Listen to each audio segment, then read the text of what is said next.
A police duty belt is a belt, typically constructed of nylon or leather, used by police and security officers to carry equipment easily, in a readily accessible manner, while leaving the hands free to interact. History. Many police forces in the United Kingdom began with a uniform consisting of a swallowtail coat and top hat. A pillbox or kepi hat along with a frock coat were introduced in the 1860s, along with helmets designed especially for protection against attack in the weather. Truncheons themselves had been introduced as early as 1764. However, it was not until 1994 that police forces in the UK started to nationally standardize the uniform, prompting the introduction of the duty belt to contain such equipment, instead of previously having the staff carry equipment in the handbags or adapted pockets. In the case of the earliest equipment, carrying a cutlass or firearm was usually clipped to the belt of the frock coat. In fact, pockets themselves were not introduced until the early 1900s in some cases. Before duty belts, British female officers carried the truncheons, which were shorter than the male version, in the handbags along with the police notebook as a matter of routine. Male officers carried handcuffs, whereas female officers were not permitted to without special permission. During the 1950s and 1960s, the Sam Browne belt was in popular use by police officers in the USA. Composition. Material. Most duty belts have a width of 2–1/4 of an inch and are either made of ballistic nylon or leather. Many Canadian police departments have had officers complain of having back pain due to the supposedly rigid leather belts. In response, many Canadian departments are now switching to nylon belts because they are considered by some to be more flexible. The Service de Police de la Ville de Montréal, the second largest municipal police service in Canada, gave a contract to a consulting firm in order to find more ergonomic solutions. In Australia, instead of belts, the WA police are trending towards wearing vests with more equipment in them than belts due to back problems and maneuverability. Older belts used to fail under the weight of whatever was carried. Recently, manufacturers have introduced double-ply belts which retain the shape and can withstand the weight of the equipment. Nylon duty gear is generally less expensive, lighter, and easier to maintain than leather gear of comparable quality. However, leather gear is generally regarded as having a more traditional and professional appearance. To combine the best of both materials, companies like Bianchi manufacture nylon duty gear that has the appearance of leather. Color. The most common color for duty belts in service with law enforcement personnel and security officers is black. However, there is some variation. In some instances, brown leather is used in place of black, which is generally only chosen for cosmetic purposes, usually because it is more suited to the color scheme of the officers' uniforms. Application. Duty belts wrap around the officer's waist and fasten with a buckle at the front. This is often protected by a Velcro cover to prevent release of the belt by anyone other than the officer. Belt keepers. In the past, many belts would sag and move around the waist while an officer was engaging in a physical activity. Belt keepers wrap around the duty belt and trouser belt, ensuring that the belt stays in place, even when the officer is taking something from the belt or engaging in an altercation with a suspect. Belt suspenders. Belt suspenders allow the wearer to move a portion of the weight of the belt onto the shoulders, reducing the weight imposed on the lower back. This also means that the belt does not have to be worn as tightly, cutting down on pressure exerted on the stomach and waist area. However, there are also safety concerns over suspenders, as they can be used against the officer in the event of a struggle. But newer versions such as break-off act like a clip-on tie when pulled, reducing the risk of any injury to the officer. Fasteners. Traditionally, belts have been fastened using a metal metal buckle. However, this type is changing for a number of reasons.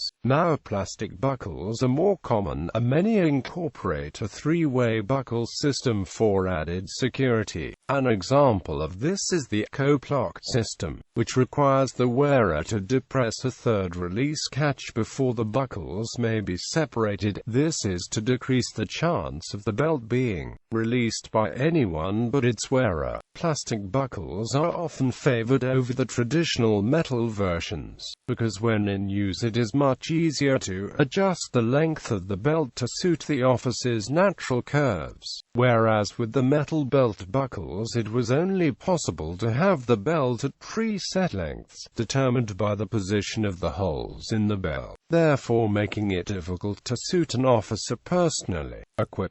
Equipment commonly carried on the belt includes handcuff, radios, baton, handheld protection devices such as pepper spray, firearms and ammunition, taser, flashlights, batteries, gloves, pens, pencils, keys, multi-tool, window punch, etc. The equipment carried largely differs from country to country, and between areas in the same country, not only because of choice but natural hazards, e.g. pepper spray would freeze in very cold climates. In some countries officers carry a knife.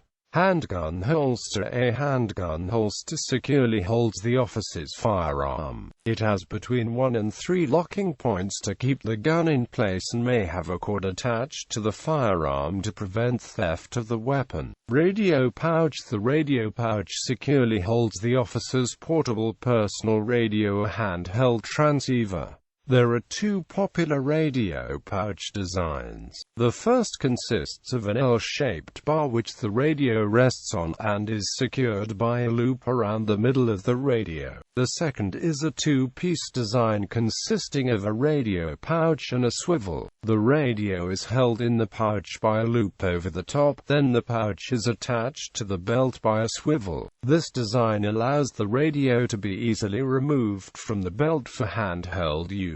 Often, an external speaker microphone is attached to the radio, usually clipped to the officer's uniform shirt. Recently, in-ear monitoring has become more common, with a smaller lapel microphone clipped to the shirt. This in-ear system supplements or replaces the older lapel microphone. A push-to-talk button is usually located at the radio, or extended to a separate switch located elsewhere on the officer. Handcuffs. Chain link or hinged. Handcuffs are commonly carried at many different locations on the belt, and using a variety of pouches, such as open and closed top holders and handcuff loops. Wise officers position the handcuffs to be in convenient locations for easy retrieval in a struggle with an offender. Recently, concerns have been aired that carrying handcuffs on the back of the belt may be unsafe, due to the pressure exerted on the small of the back by the cuffs and case while seated. Although this may not be a problem for beat officers who patrol an area on foot, this can cause severe problems in vehicle-based response officers. Over time, the handcuff case may cause a rupture in the L5 disc of the back, and cause pinching of the sciatic nerve, thus numbing the officer's left leg, severely affecting his or her running ability. Some officers choose to carry the handcuffs in the small of back position, but do not utilize a handcuff case,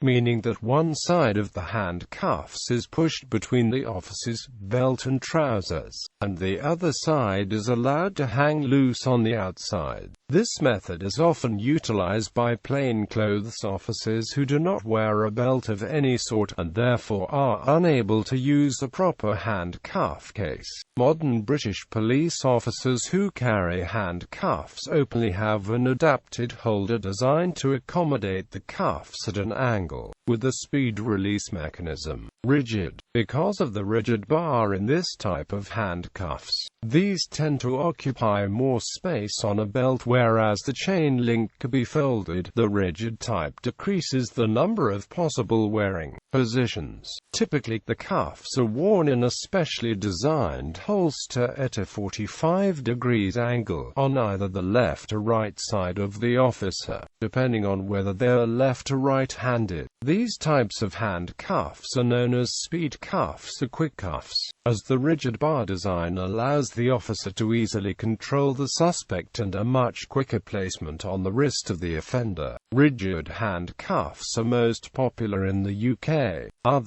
Some officers supplement the standard hand cuffs with disposable restraints, such as the ASP tri-fold restraints, which can be carried in a pocket or in a specialized pouch on the belt. Chemical sprays. Aerosol chemical irritants are also commonly carried by police officers. The four most common formulations are OC, CS, tear gas, or PAVA spray. They are referred to as control sprays, pepper spray, or mace. One method of carrying these is in a detachable holder attached to the wearer by a belt loop and a lanyard. This provides the officer with both an easy, fast method of bringing the spray in a position for use against a suspect and also a secure way of carrying it, as the lanyard means that it is always within reach of the officer and they have a method of drawing it back should it fall. Another method of carriage that is used, and is more basic, is to simply contain the canister in a pouch, secured by either a Velcro or buttoned fastener, for the canister to be ready for operational use. Most pouches of this type contain a coiled spring at the bottom, bringing the canister into reach above the neck of the pouch when the cover is undone. Some officers who carry a taser did not carry OC in the past. Due to concerns of safety and limited belt space, the taser and OC are often considered to be approximately the same level of force. This has largely changed in the US, as the taser is more effective and the OC sprays are now non-flammable. The taser is normally carried in a 1-0-point locking holster slanted across the front of the officer's duty belt. Portable lighting. Primary flashlights. Law enforcement and security officers often have a large and powerful flashlight for duty use, which is often carried on the belt, with an even more powerful one in the car. These lights are usually rechargeable and stay on the charger when not in use. Long, cylindrical flashlights tend to be carried in a flashlight ring. Rings are simple and inexpensive, and are convenient for flashlights which are not regularly carried. However, the flashlight, which is often heavy, is permitted a great amount of vertical and horizontal freedom, which can make the light insecure and uncomfortable to carry. Examples of popular primary flashlights: Maglite Instrument Mag Charger, Streamlight SL20XP LED, Surefire 10X Dominator, Pelican 8060 LED, UTG handheld. Secondary flashlights. Because of the size and weight of most primary lights, and sometimes agency policy, many officers choose to carry a smaller secondary flashlight for everyday tasks. These lights are usually rechargeable and are kept in a holder on the duty belt. Examples of popular secondary lights: auxiliary flashlights. Rechargeable flashlights have been known to fail at inappropriate times. Because of this, many officers carry additional non-rechargeable flashlights. These lights must be small, light, bright, and absolutely dependable. These lights may be kept in a holder on the belt, or in a trouser pocket. These flashlights often use County Route 123 3.0 volt lithium or alkaline 1.5 volt AA battery cells. Examples of popular auxiliary lights: Surefire E1B backup weapon lights. To allow for better weapon control, officers often attach a dedicated flashlight directly to the firearm. These lights tend to be especially small, light, robust, and use non-rechargeable batteries. They sometimes have special features available, such as laser emitters. Examples of popular weapon lights: Surefire X300, Streamlight TLR series, Blackheart Night Ops Ziphos, Surefire 618 918th Shotgun for End Family. Special purpose lights. Some equipment has built-in lighting to better enable the officer to perform a task without having to use an additional light. For example, the Streamlight Cuff Mate has integrated LEDs so that the officer can see keyholes on his handcuffs when restraining a suspect in darkness. Magazine pouch. Spare magazines of speed loaders are carried to reload a gun. Magazines may be carried in a vertical position or in a horizontal position. The advantage of carriage in a vertical, upright position is that the magazine occupies less space on the belt and therefore more magazines can be carried. The advantage of horizontal carry is that greater comfort is provided, and magazines are in a position that makes it easier for an officer to retrieve and load them into the handgun. There is also variation in the number of magazines a pouch holds. The norm is for 2 magazines to be carried, but there are also variants which allow for carriage of more or less, dependent on the needs of the officer. Also, similar to holders of other items of equipment, these can be found with either an open-top design, or a closed design fastened either with a press stud or Velcro. Other pouches hold a single magazine but are attached to the front of the officer's firearm holster. Baton holder. There are several types of baton holders for officers who have fixed collapsible batons. For fixed straight-on side-handled batons, they use a ring which keeps the baton in place, but can slide out when the officer is running or engaging in an altercation with an offender, and a fixed baton usually has to be removed before the officer can sit in the patrol vehicle. In the UK, where the police are not generally equipped with firearms, they use a cross-draw holster for their extendable batons, which is on the opposite side of the strong hand, facing forward. When an officer needs to draw the device from a cross-draw baton holster, they would be required to reach across the front to the other side of the belt, where the baton is, undo a thumb snap and pull the baton out of the pouch. These holders also allow the baton to be stored while extended to allow the officer to arrest a suspect without the officer having to drop their baton or collapse it, which could take time and allowing the suspect to stage a counterattack or escape. Elsewhere, officers can choose to have a closed baton pouch or an open-top baton pouch for their extendable batons. Open-top baton pouches are considered by some officers to be a safety concern as there is no thumb snap to undo, as an officer may be unaware of the baton being taken from him or falling out when moving. Key holder noise reduction is a major issue for an officer who may have to silently stalk a suspect. A silent keykeeper uses a Velcro pad to prevent noise. Other types of key holders include models which work in the same way as a tape measure, automatically retracting keys after use. A hidden keykeeper, which is concealed in a belt, is mostly used for the storage of spare sets of handcuff keys.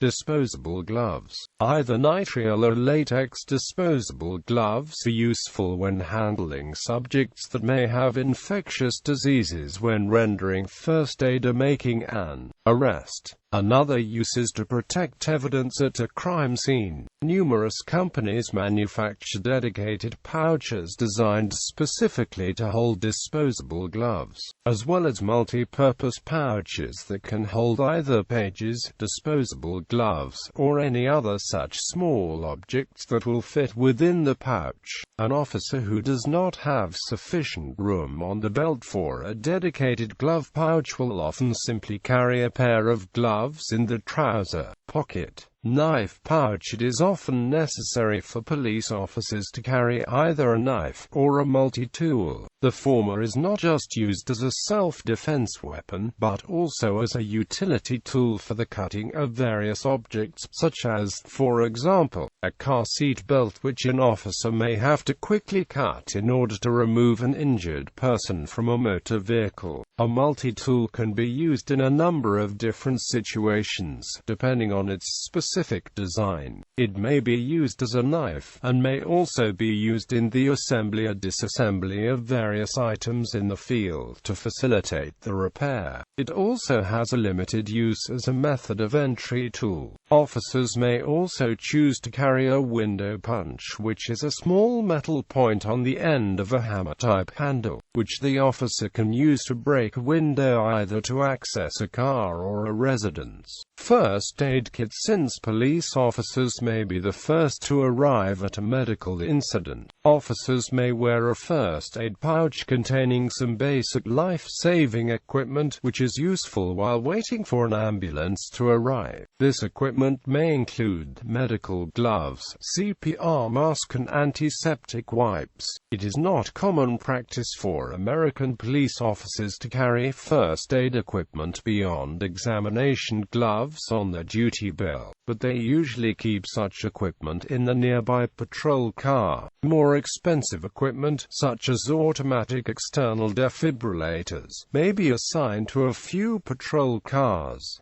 Country-specific equipment. British police. Unlike most other police departments in the developed world, British police officers are not generally equipped with firearms. The standard equipment for officers of the British police forces includes handcuffs, tetra or airwaves radio, CS spray, a cap to spray, taser, collapsible baton, and a personal protection pouch. British police officers, and those of the Hong Kong police force, can also carry the warrant cards on the belts, although it is not a widespread use.